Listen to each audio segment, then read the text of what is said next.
Welcome to the Unfolding Thought Podcast. My name is Eric Pradum. Today's guest, Mike Wiles, better known as Tractor Mike, is an expert in compact tractors, rural living, and small-scale farming. Mike built his career around understanding the needs of part-time farmers and weekend hobbyists, from managing a tractor dealership to becoming the biggest voice in compact tractors on YouTube.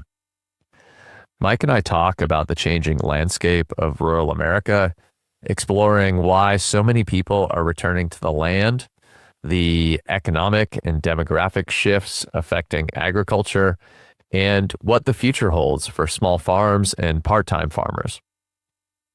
I reached out to Mike because I have some experience with tractor manufacturers, have seen a number of his videos, and was intrigued by some recent videos he did discussing sales, inventory, and manufacturing forecasts in North America. I really enjoyed this conversation with Mike, and I hope you will too. And now, I bring you Tractor Mike. Mike, thank you for joining me. Would you mind telling me a little bit about yourself? My name is Mike Wiles. I'm a tractor geek. I started out in a career in radio, went into sales for a farm equipment company. That evolved into managing a dealership, tractor dealership, and that evolved into a YouTube channel where I target, by and large, folks that move out to the country or weekend farmers that are looking for a tractor that have never been on a tractor. And I try to educate them about how to select a tractor, what the terms are, what the things do, how to maintain it, and above all, how to be safe on it, because a small tractor can kill a person just as easy as a big tractor can. And tractors are pretty dangerous if you don't know what you're doing when you're on one. So my YouTube channel is Tractor Mike. If you Google me, you'll find me. And I'm kind of a tractor geek. I've always enjoyed being around tractors and equipment, and I spent my entire career pretty much around tractors and equipment. When I was in radio, I was a farm director before the internet, when if you wanted to know corn and soybean prices, you turned on the radio, and I was the guy that gave them to you. And that evolved into a career in farm equipment sales. And so that's kind of my background. I follow the equipment industry and where it's going. And right now, nobody knows. Thank you, Mike. Your involvement in tractors or equipment, or maybe even their use cases, farming and agriculture and so on. Did you have any experience with that or involvement with it in your childhood, like growing up on a farm or in a rural area, for example? I grew up on an apple orchard, and we used small tractors there. And I've always been more of an enthusiast of the smaller tractors than anything else. And I worked in the operation for years. Even when I was had a job in town, I'd still come down to the orchard on the weekend and assist in harvest and things like that. So yeah, I've been around tractors my whole life, mostly the small stuff though. And I'm saying small stuff, a utility tractor, a 50 horse round there was what we had on the farm. And as I evolved in my career, I had to be around the bigger stuff and combines and articulated tractors. And I have less of a passion for them, to be honest with you. I really like the small stuff. I live out in the country now, and I've got a 40 horse tractor that I use to groom my property. And I identify with that audience pretty well. The big farm folks are in kind of a different world than I exist. When you look at tractors and tractor sales, you kind of got to separate it. There's the small tractors that are sold to primarily people that are not making a living off of them. They're just, grooming an estate, and that's hobby farmers or weekend farmers. And that's what I am. And that's who I speak to. In the middle, you've got part-time farmers, and there are folks that have got a job in town, and they have a small tractor that they either, maybe have a small farm where they grow items for a farmer's market, or they have livestock. And then you've got the real farmers, the big farmers that buy the huge tractors. And I follow all of those markets, but my passion is the folks that have small tractors. I usually say 2 to 3 acres is the person that's got that amount of land is candidate for a subcompact tractor. And that market has blown up. and they're about really the size of a big garden tractor. And that's usually where a lot of people get into tractors. It looks big if you're coming from a garden tractor mentality. And so they'll buy a subcompact tractor. It's got a front end loader on it, maybe a belly mower, and they'll maintain their property. And then, well, I've got 3 acres. I'd like to have a place to hunt. I think I'll buy this property down the road. It's 20 acres. And then all of a sudden, if they're trying to keep that with a subcompact tractor, it's not big enough. So they'll trade that in on a bigger tractor. And the one thing about my audience is you never have the tractor you want. You always want the next size bigger, because every step up, you can get your jobs done quicker and get to the lake or hunting deer stand or whatever quicker. Have you seen that your potential audience, your prospects perhaps, or your potential addressable audience has grown over time? And I ask that because I have the impression that there is something about a quote unquote return to the land, or a desire for more, again, quote unquote, natural living, that even if it's not a major current in society or culture, that it's an easy, comfortable message to get passed around in social media. And we have plenty of urbanization that has gone on, lots of people moving to cities. And then there is a counter sort of push against that I suspect would draw people out of a San Francisco or a Seattle to some rural area. And so you having an active YouTube channel, for example, would make it easier for people to find information and then increase demand for tractors and associated equipment. Have you seen that grow over time? Absolutely. In my area, for example, I live in the area around Springfield, Missouri, which is southwest corner of the state of Missouri. And a lot of the ground here that used to be dairy farms and small farms has been chopped up into 10 to 20 acre plots.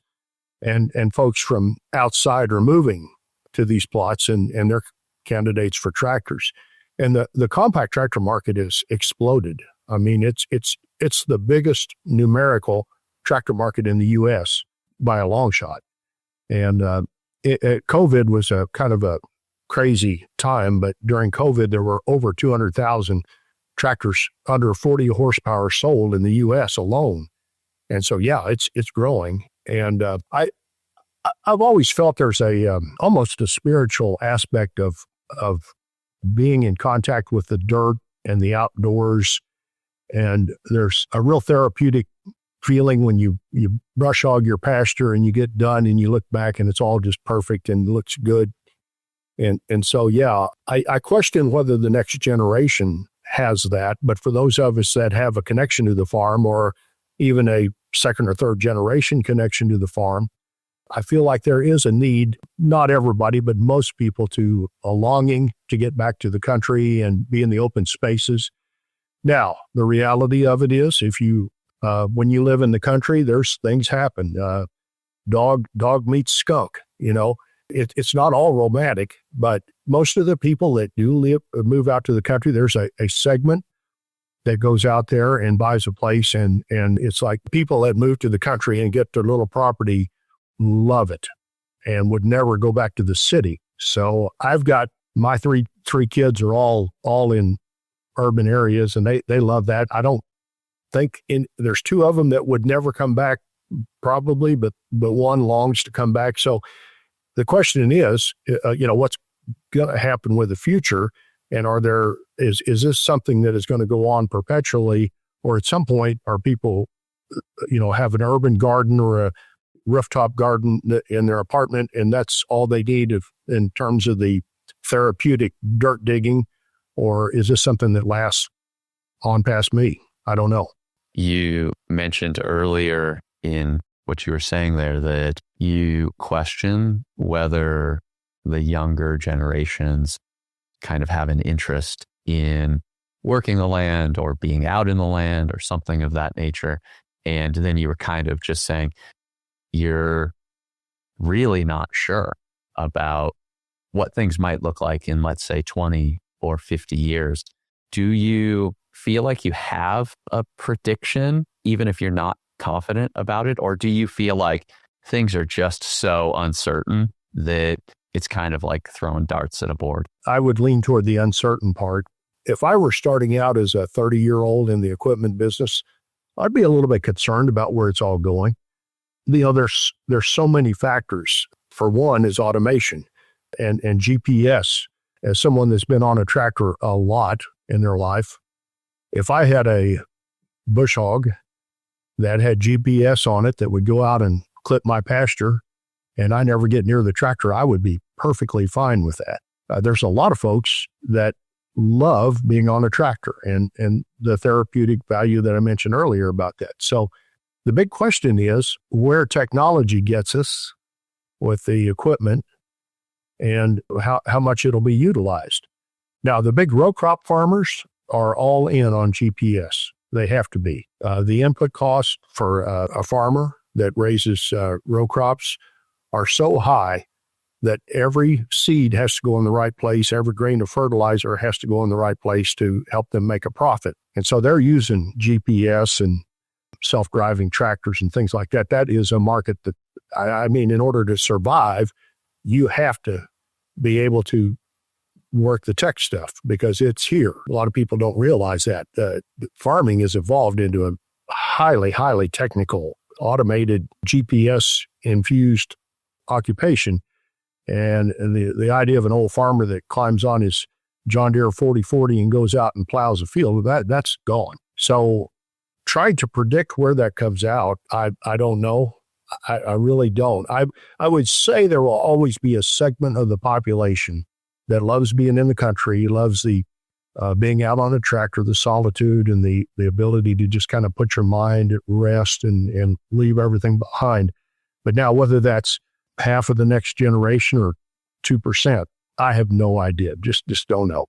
Do you imagine that it might be, let's see, let me put it this way, actually. So, I know that the projections are that by 2035, so 10 years from when we're recording this, the United States should have more people that are 65 and older than 18 and under. And that 1 in 5 Americans will be 65 plus. And I believe the projection is that over 50% of those people will live in rural areas with no family around them. The fastest growing demographic will be people 85 plus. So to make that explicit for people that are listening, there will be more people turning 85 and staying alive than there will be people either being born or entering any other age, turning 20, turning 30, whatever it is. And so it seems to me that if someone is, let's say, 40 years old right now, whatever age they are, but they're not at retirement age, certainly, and they have perhaps moved out to the country, they got themselves 10 or 20 acres, they purchased a tractor, and by maybe not 2035 for these people, but by 2045 or 2055, they may not have anyone to leave that land to. They may not have nearly as many people who even desire to buy it, except perhaps some bigger business. And I'm not trying to make an argument here about, like corporate farming or something of that nature, but rather when I look forward into the future and I think there will just be less young people in the United States relative to people who are older, it also seems to me like there will be less people to take up that land. There will be a smaller market for compact and subcompact tractors. So it seems to me like that would require really intense planning for not just our equipment manufacturers, but also people who are thinking about all of the supporting services, about farming and agriculture commodity prices, maybe. And so I don't know, am I crazy in thinking that we may have a a lot of land and just not a lot of people to take up the farming or to even use that land. No, you're not crazy to be thinking about that. The thing that I'll say about that, my audience, the hobby farmer, the weekend farmer, the land that they own is not prime farmland, by and large. The weekend farmer that moved out to the country generally has, like I have, hilly ground, rocky ground that's not as fertile. And so I don't know what the trend will be for my audience, the weekend farmer, hobby farmer. What you're saying, I think about the same things. Where does this go? The farm ground, that trend has been and will continue to be bigger and fewer. Fewer farmers covering more ground with bigger equipment. The economies of scale, once you invest in that GPS system and that self-guided tractor and the combine with GPS in it and the planter with GPS in it, you've literally got millions of dollars tied up in your business. And the more ground you can cover and the more crop you can produce, the easier it is to pay for it. So there will be somebody farming the land and providing food, and how lucrative that is remains to be seen. But there will probably be a lot fewer, and they're going to be covering miles of territory. At the time that we're recording this, you have released, I think it's 2 videos, but maybe more in about the last month or so that have dealt with what tractor sales are looking like, what inventory looks like. You've talked about the differences that you've seen in some of the data from, I think it's the Association of Equipment Manufacturers, maybe some of their data showing what things look like in Canada versus in the United States. And of course, there's some things to be said and also speculated on around tariffs and any number of things today. But I suppose, can you give me a bit of a recap of what the state of sales or inventories look like from what you've seen? You kind of got to split the market down into several segments. And we can talk about where they are and where they're going. But basically what's going on is that COVID year where under 40 horse tractors just skyrocketed. Dealers were ordering with abandon to try to get anything to sell. And they knew, and I knew, and anybody in the business knew someday all this inventory is going to come in and the demand's going to get back to normal. That happened.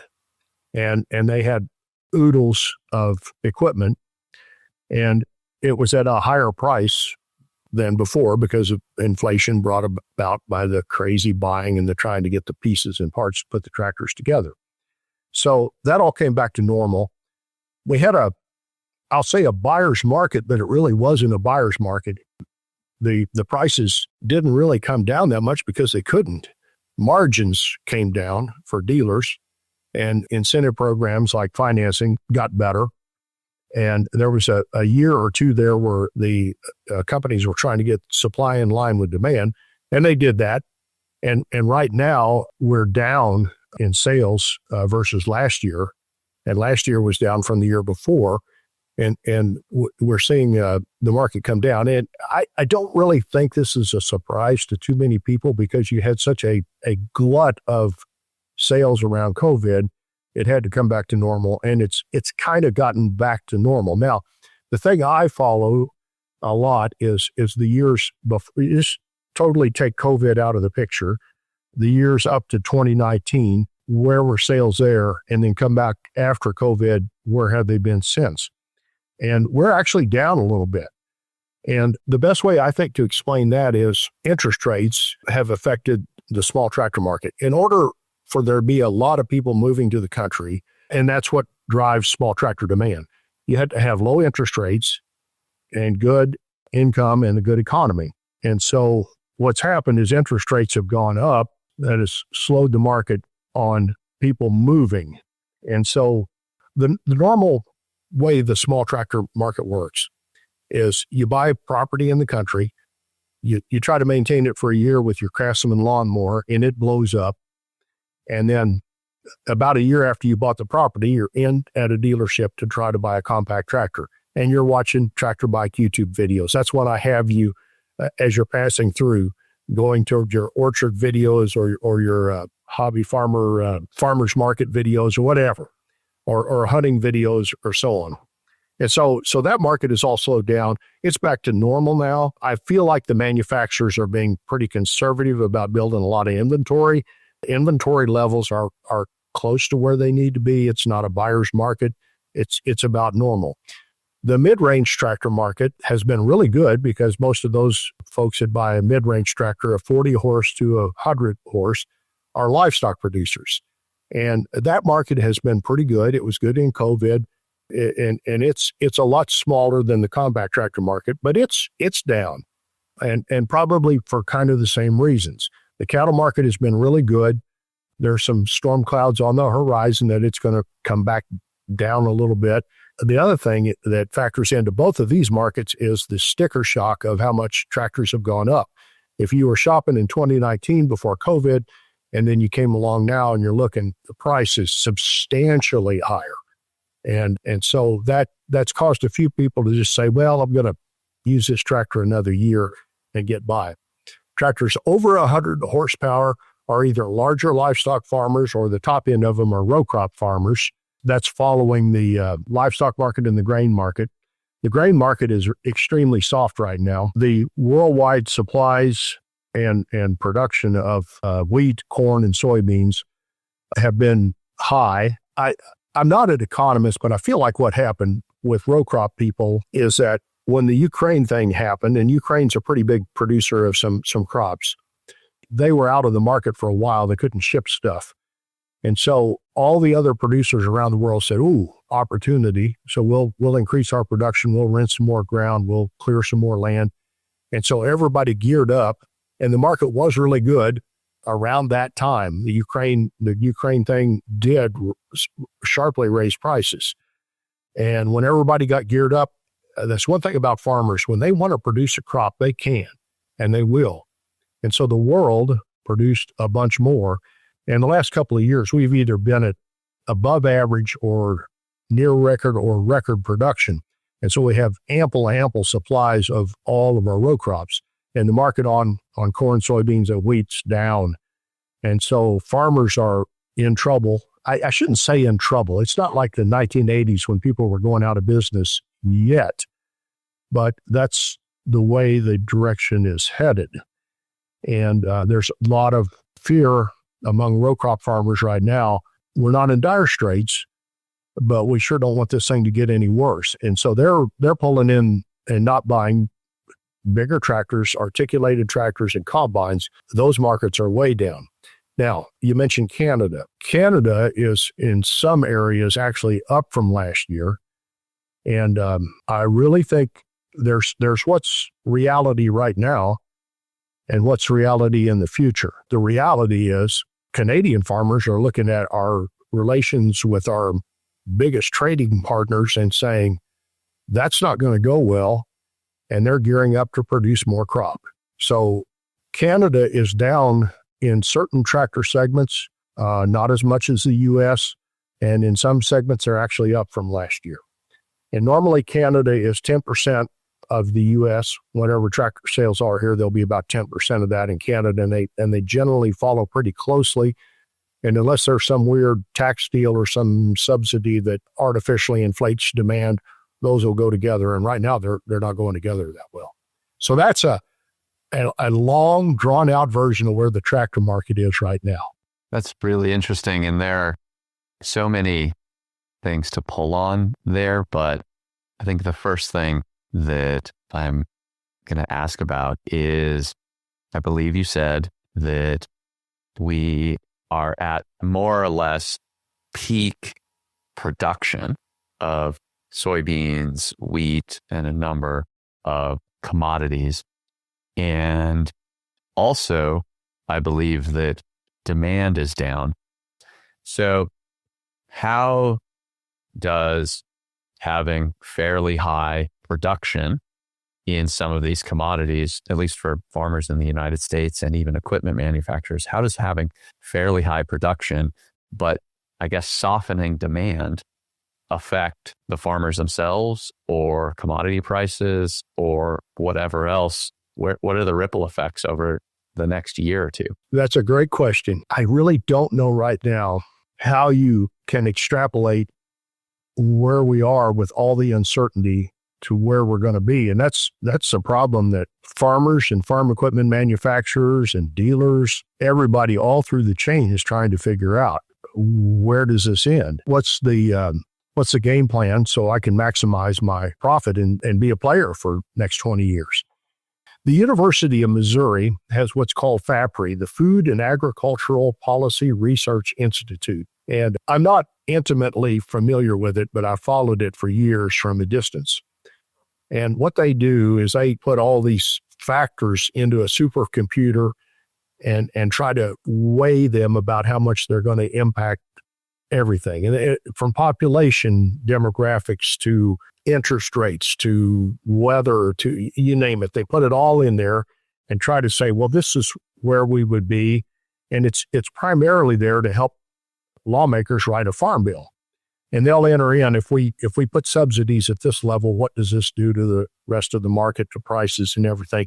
And right now, I don't know how they're even able to enter information in there because there's so much uncertainty. And literally the things that really have driven this are three right now. Number one is COVID. Again, I don't want to get political. If you believe COVID was the flu, or if COVID was the worst thing that ever happened, doesn't matter.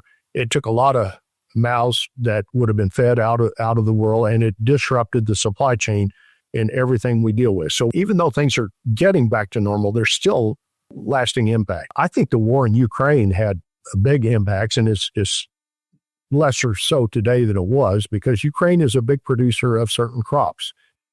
And then the third thing is, I'll tell you, uncertainty is going to kill us. And it's true. These guys that have got an $800,000 combine and a couple of tractors that are $300,000 or $400,000 or more, they've got a plan, and they're already dealing with the weather, which is incredibly fickle and uncertain.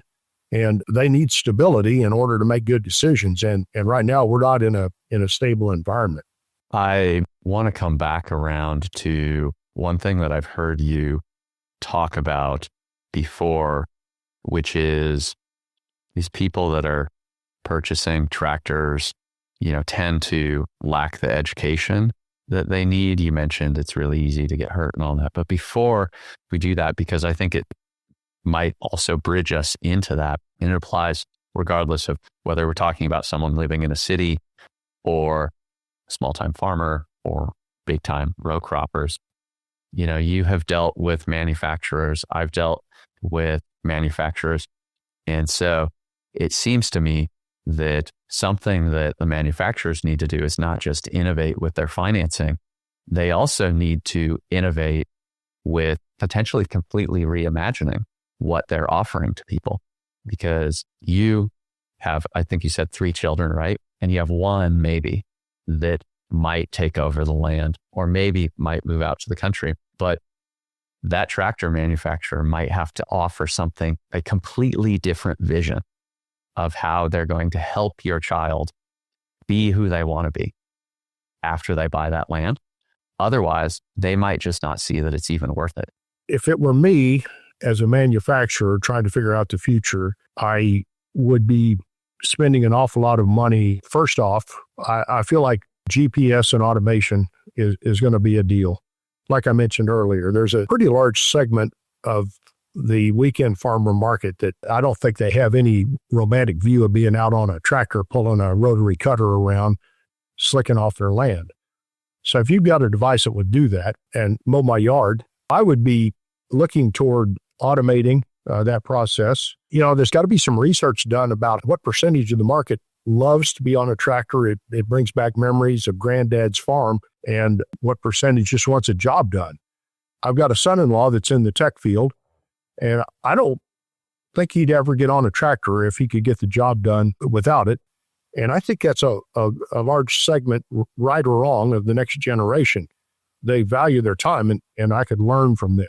So that's one thing that as a manufacturer, I'd be looking at. I'm going to bring up something here that I've seen the manufacturers put all their emphasis in selling the bigger stuff to the row crop farmers. And they'll sell a big tractor to somebody and they burn up a lot of parts, and that's where the real money is in the business. They'll burn up a lot of service calls. There's a high profit margin. I don't really feel like anybody in the small tractor arena has really put any big money in developing something that is more conducive to us weekend farmers in decades. You name your brand, any brand of tractor today, and compare it to an 8N Ford, there's not that much difference.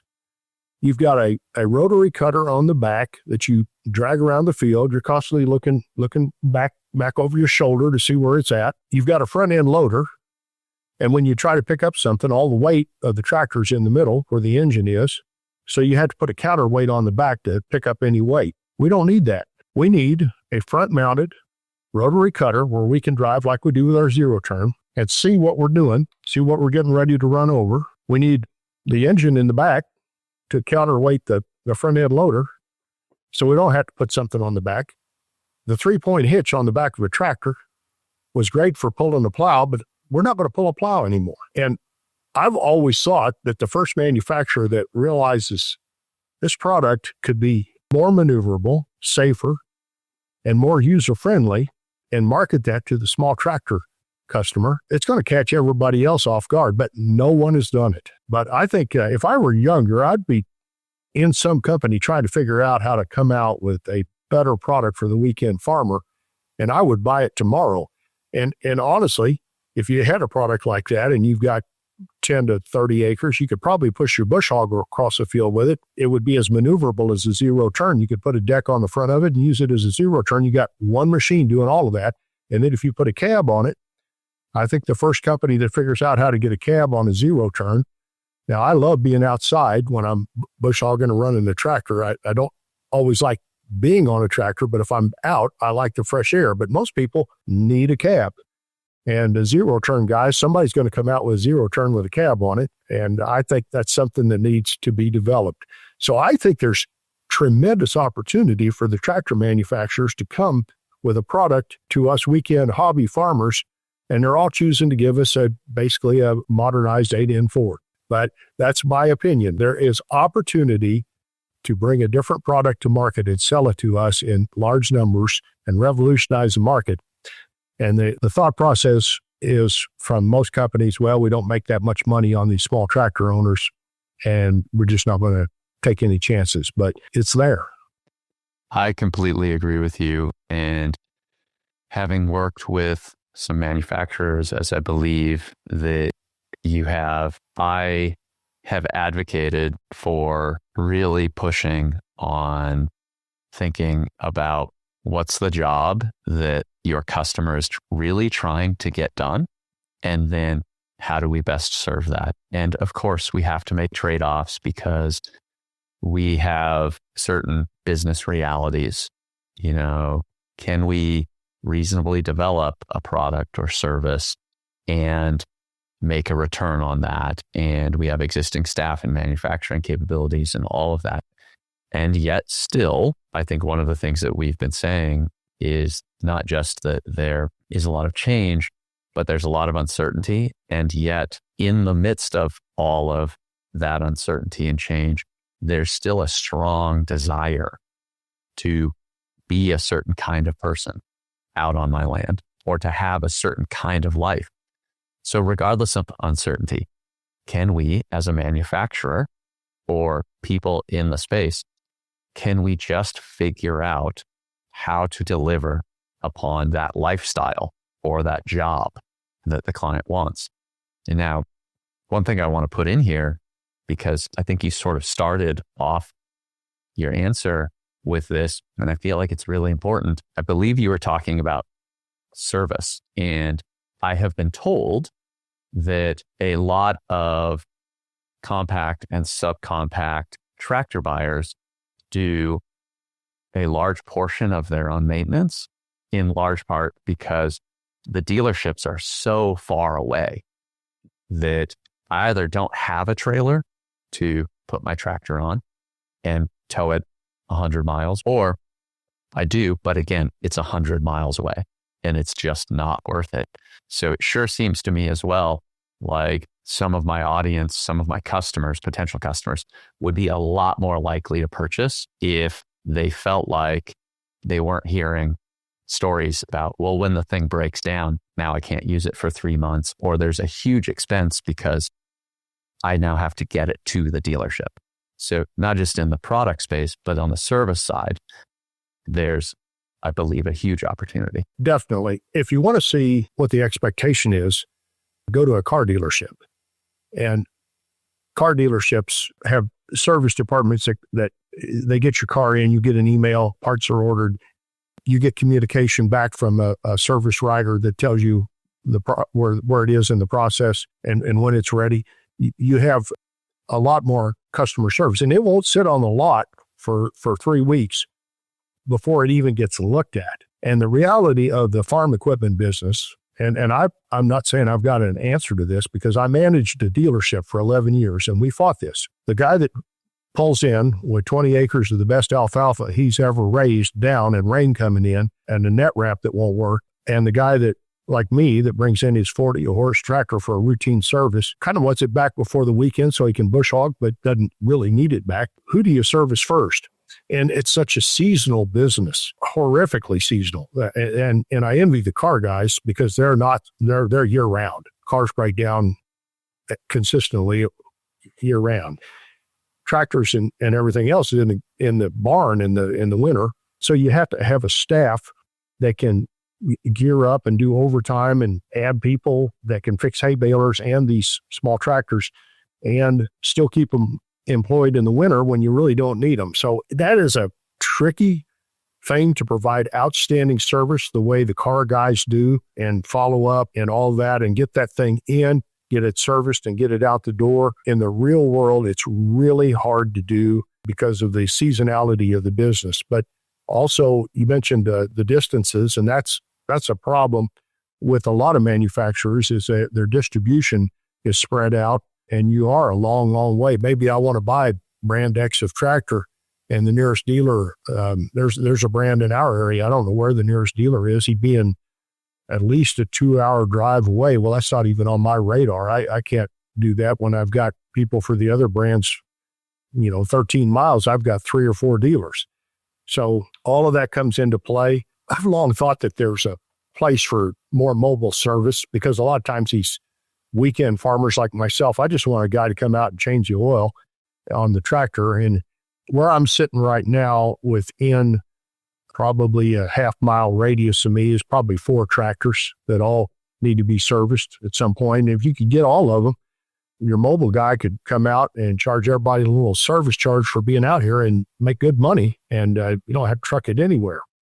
So yeah, there's a lot of things that could be done, but in the end, it is such a seasonal business. It's really hard to equate the farm equipment business with the car business. I mentioned wanting to talk to you about education, and I believe that you have said that there are a lot of people who move out to the country or buy a tractor. They run the risk of getting injured or they don't even know what to buy.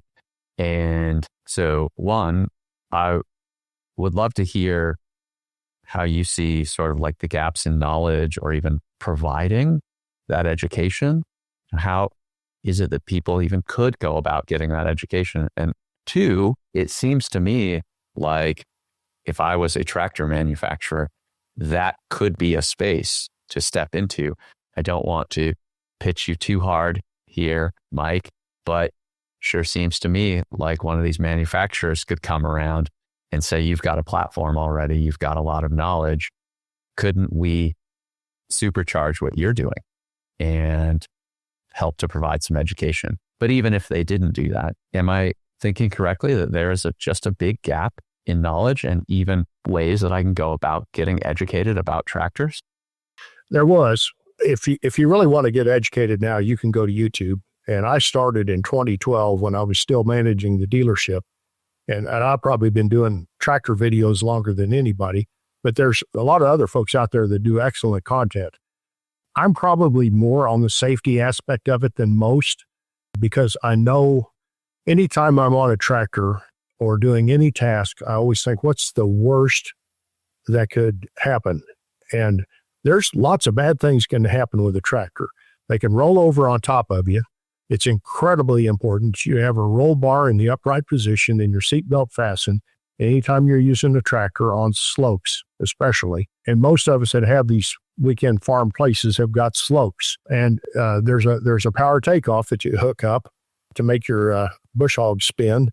And if you get tangled up in that, or your hair gets tangled up in that, or your hoodie strap gets tangled up in that, you're immediately dead if you're fortunate, or maimed. And these things, if you didn't grow up around tractors, you don't know.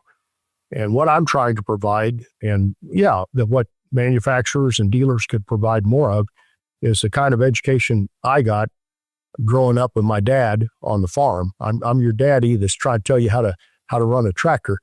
But the problem is a lot of people buying these tractors don't know what they don't know. And forcing them to get safety education. Most of the items that you operate, there's all this safety stuff in the owner's manual, and you kind of ignore it. With tractors, it's pretty important, because if you don't know what you're doing, you could die. It's as simple as that. Farming has always been either the first or second, maybe some years third, most dangerous occupation.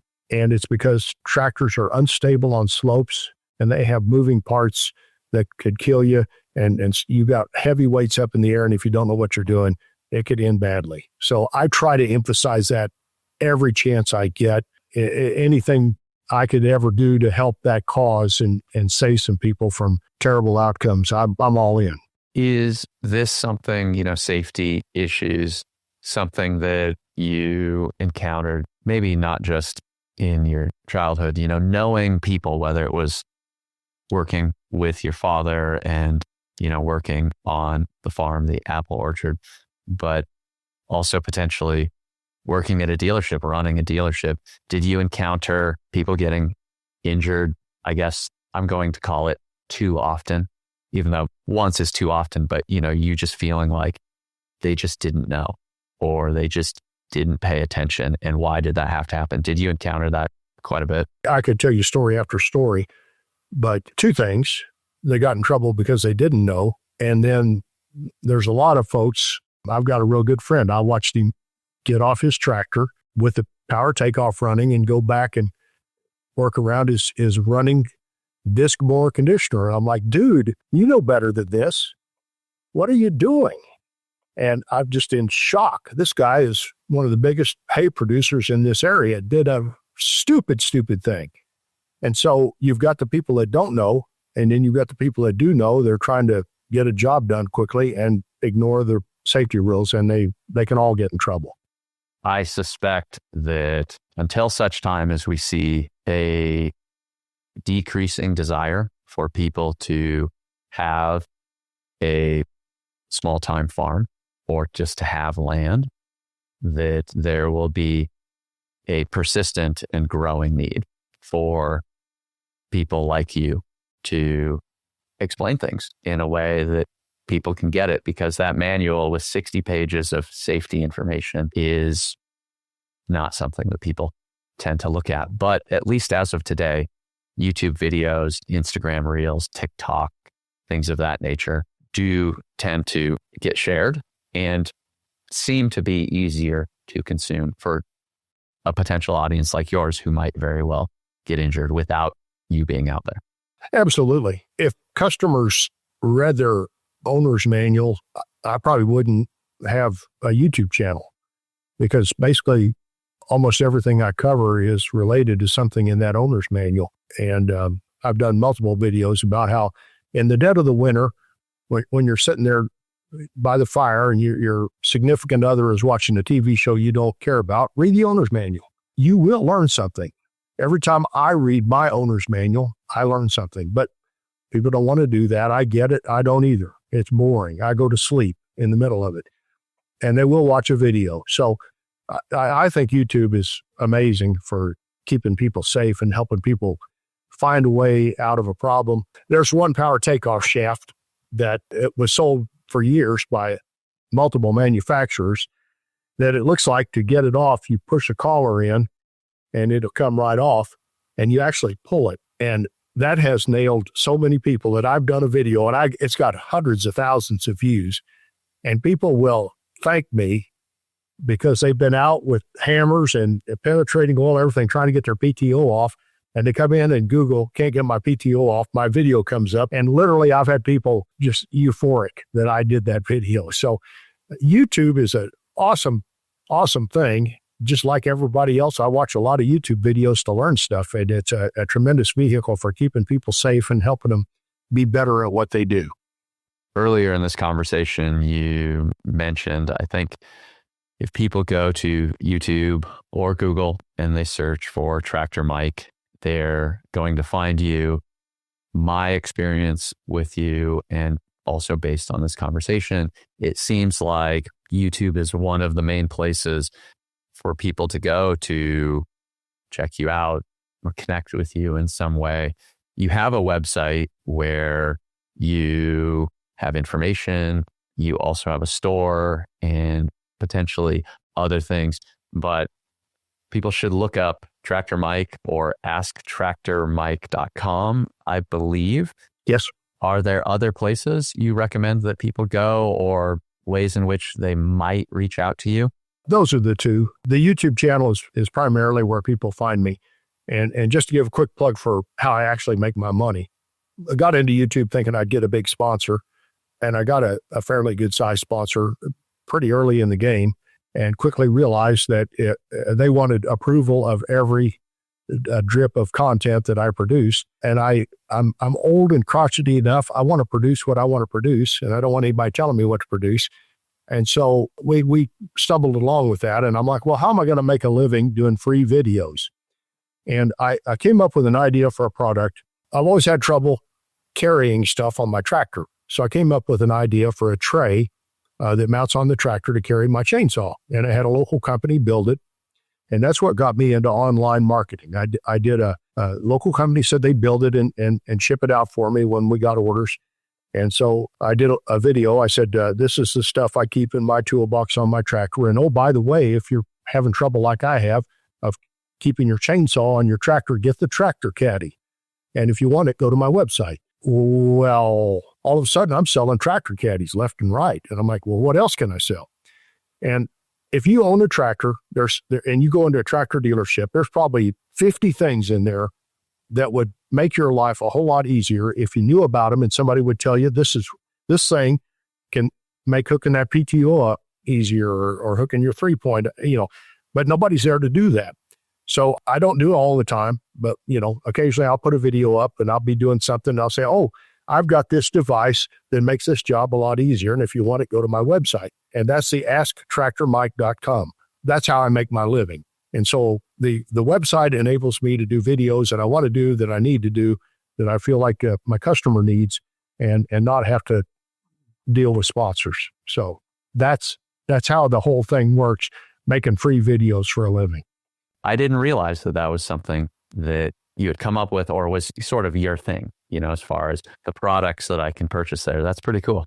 We sold a lot of them, and I'd never be without it. I use mine all the time, and the people that have bought it say same thing. So yeah, it got me started in the online world, and it's I'll say this: it's a great way to kind of close out a career. Like I said, I'm 66 years old. I'll probably do this till I die because I enjoy it. But I love having the online store. I can talk to customers all over the world and help them out and help solve problems. And it's a great way to wrap it up. Do you have any either parting words of wisdom or things that you would point people to or try and make people aware of before we go? If you're thinking about buying a tractor, go watch my safety videos. I just can't stress that enough. I don't want to lose any customers. The tractor accidents, I'll put it this way. If you're moving out to the country, find a first responder, the sheriff or the local fireman that extricates people from farming accident or tractor accidents, not necessarily farming, but tractor accidents, and ask them, have you seen some horrific accidents because people didn't know what they were doing on their tractor, or they ignored the safety advice? And listen to what they say, and that'll get you serious about the safety part. Tractors are really dangerous. I don't want to terrify anybody from getting on one. But you really need to know what you're doing when you get on it to keep yourself and your family safe. And I'll preach that sermon until I die. Get educated before you get on the tractor. That's a great bit of, parting advice and guidance. So, Mike, I appreciate you being here. When we got connected, I was really excited that you agreed to talk to me, and I really enjoy your videos. So thank you so much for being here. Well, thank you. I enjoyed this. It was an honor to be on. Hey, thank you for listening. I hope you got a lot out of today's conversation. If you enjoyed the episode, please take a moment to rate, review, and subscribe. And please share it with someone you know who'd appreciate this kind of information. If you want to bring this kind of thinking to your own business, check out mine at inboundandagile.com. We specialize in helping leaders with challenges around marketing, communications, and leadership so they can inspire real action in their people and audiences. Thanks again for listening, and I hope you'll come back for future episodes.